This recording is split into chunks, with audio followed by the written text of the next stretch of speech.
여기서 중요한 게 이제 오시는 분들이 항상 말씀하시는 게 여드름 흉터와 흑소와 모공과 이걸 한꺼번에 다 좋게 하고 싶어 하세요. 근데 여드름 흉터는 여드름 치료 과정에 포함이 되긴 하지만 지금 한참 액티브하게 막 여드름이 나고 있는 상태에서는 바로 레이저를 쓰는 건 좋지 않습니다. 그러면 피부 자극이 되고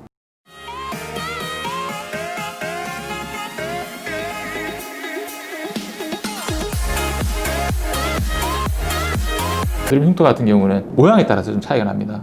여기 자료가 하나 나갈 것 같은데, 그래서 송곳 모양으로 된 흉터도 있고 박스카스카라고 해가지고 이렇게 네모나게 된 것도 있고 이렇게 동그랗게 된 형태들도 있습니다. 이것만 흉터가 아니죠. 이게 물리적 흉터고 색상에 대한 흉터도 있죠. 붉게 보이는 것도 있고 검게 착색이 된 것들도 있습니다. 요 크게 두 가지를 나눌 수 있을 것 같은데, 이제 먼저 물리적인 흉터, 이게 제일 꼴찌죠. 남자분들 보면 막 여드름 뭐 고등학교 때 많이 났는데 굉장히 막 여드름 흉터가 많은 분들 있잖아요.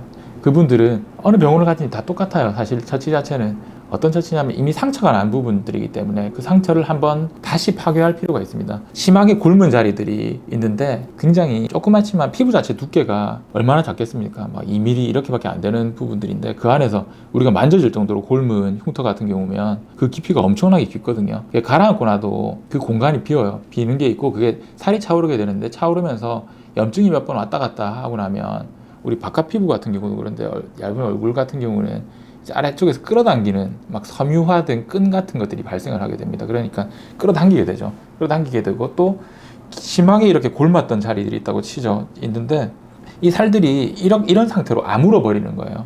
이게 우리가 봉합할 때라든지 어째서 봉합할 때라든지 이런 부분도 말 그대로 피부 바깥쪽 두 부분은 이렇게 붙지를 않잖아요. 아무리 붙여놔도 묶어놔도 붙지를 않는데, 이게 만약에 예를 들어서 좀 징그러운 얘기일 수도 있겠지만 살을 잘라낸 상태에서 꼬매서 붙여놓으면 붙을 거거든요, 살이. 그것처럼 심하게 골마있던 자리들이 이 상태로 아물어 버리게 되면 이게 그대로 부축이 일어나게 되거든요. 그렇게 되니까 그럼 치료는 아까도 말씀드렸다시피 아래쪽이 뭐 큰 덩어리가 있어서 이 부분이 빠져나간 상태에서 이미 이게 갑자기 아물어 버리면 둥그렇게 남게 돼 있는 부분인데, 그 부분들은 이 바깥쪽에 있는 방어막처럼 돼 있는 살껍질들을 살짝 어떻게 보면 벗겨내는 거죠. 그런 것들이 우리가 얘기하는 도트 필링이라고 해서 TCA 산성 용액 같은 거를 막 바릅니다.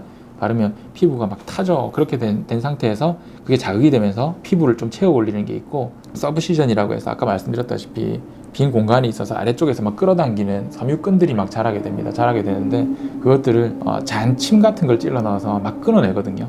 상처를 내고 그것들이 다시 재생이 되면서 살이 차오르는 뭐 그런 과정들이 있고, 또 다른 것들은 뭐 프락셀이라고 얘기 많이 들어보셨을 거예요. 프락셀은 이미 상처나 있거나 아니면 모공이 넓어져 있거나 이런 부분들을 아주 작은 미세한 정교한 구멍으로 레이저를 통해서 막 구멍을 내거든요.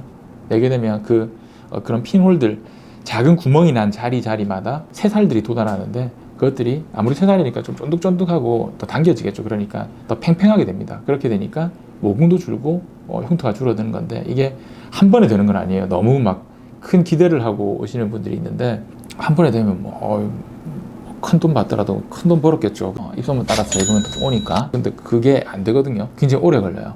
오래 걸리고, 항상 내원하시는 분들한테 말씀드리는 게 좀 기대를 낮추고 좀 길게 가자, 길게 오랫동안 해야 된다라고 얘기를 드립니다. 꾸준히 하시다 보면 모공이라든지 흉터들이 점점 줄어들어요.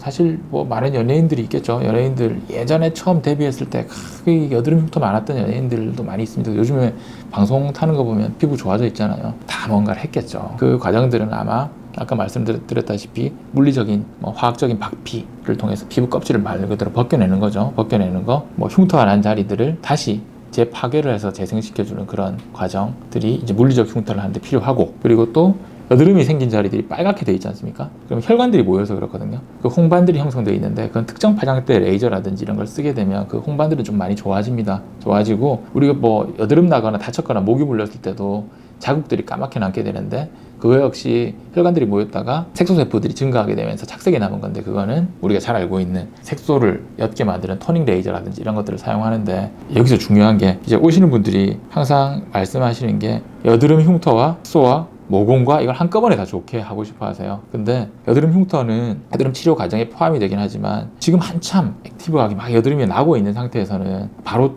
레이저를 쓰는 건 좋지 않습니다. 그러면 피부 자극이 되고 피부가 건조해지고 피지 분비량이 늘어나게 되니까 다시 여드름이 또 날 수 있어요. 그래서 일정 수준으로 어느 정도 피부 자체 상태를 맞춰두고 그 이후에 차후에 더 안 생기게 하는 상태에서 계속 흉터 처치를 해주는 게 중요합니다.